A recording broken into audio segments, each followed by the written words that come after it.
Hi everybody, Chris Stokes from Custom Fitness Personal Training Studio. Today's topic, breaking free from self-imposed limitations. So my mom was a school teacher for more than 30 years, and one of her favorite quotes was that children will live up or down to any expectations that you set of them.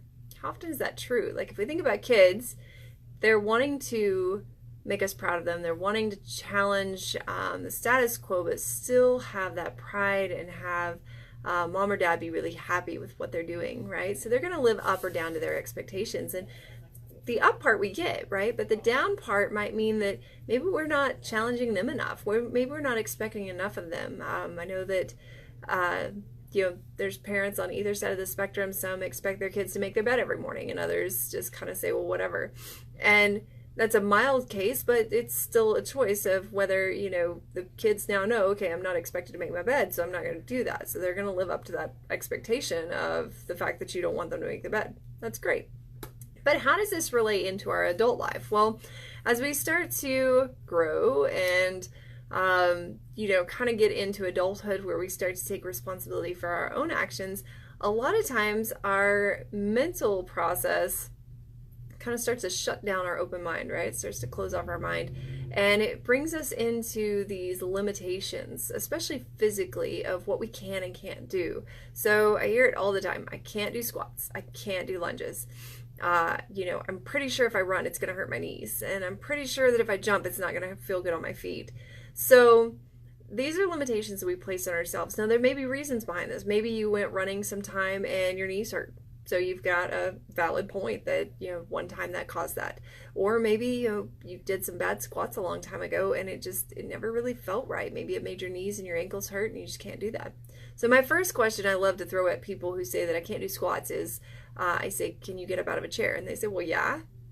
Well, that's a squat, right? That's sitting down and standing up, and as long as there's no pain there, then you can do a squat. It's just that you may have had a bad experience with former technique before, right? So we work a lot on the mental side whenever we talk about training, nutrition, exercise, all of it, changing habits. There's a lot of mental going on there. There's a lot of psychological things happening, and a lot of times people bring baggage with them through the years of what they've been trained to do before that caused an issue.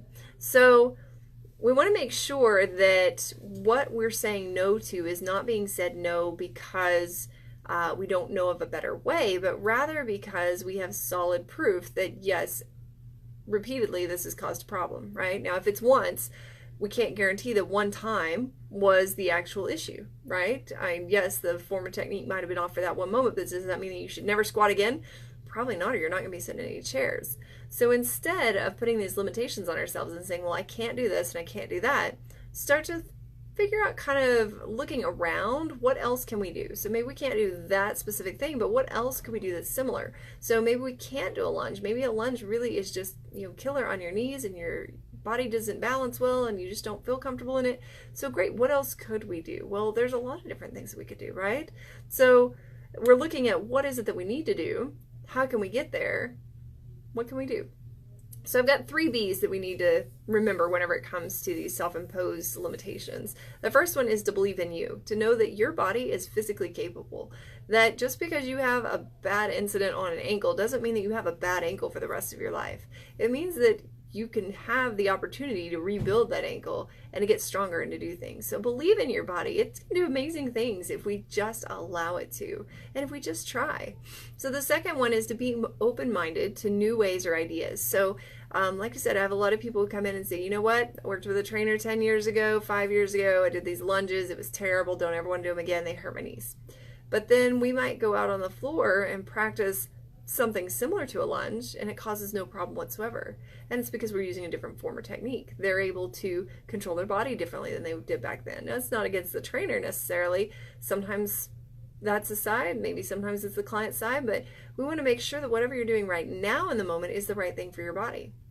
That's why my team takes such efforts to make sure that we're assessing everyone. We're paying attention from the beginning to how exactly that person moves and what starting point they're coming from, rather than just saying, you look like you could fit in this program. So we've personally assess every single client that comes in here, not just scanning them with measurements and posture and balance and those things. We do take all of that into consideration, but we also do a physical assessment to see where they're starting from, and again, make sure that we focus on any imbalances or weaknesses. Now, we also use that posture report to help us through that, to build on their posture as well, to help to straighten the body up, bring it back into balance instead of imbalance, so that therefore things might not hurt so bad, because a lot of times our posture is what's causing a problem. So little things like that can be done to, as a workaround, I guess, to be able to enhance the experience and possibly alleviate any pain.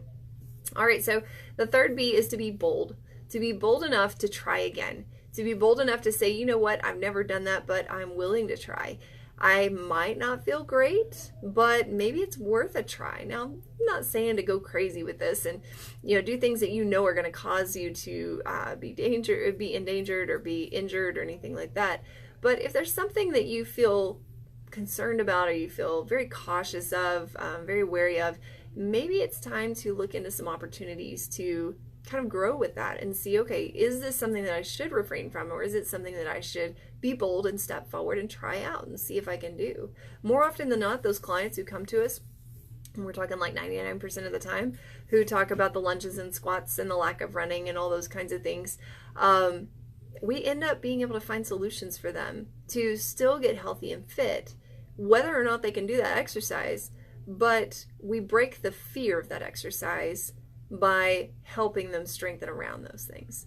So a lot of times, like squats, unless there's a knee replacement issue, a lot of times we can build up to a place where they're comfortable doing that. They don't have a problem. Maybe we start with that chair and we sit down and we stand up.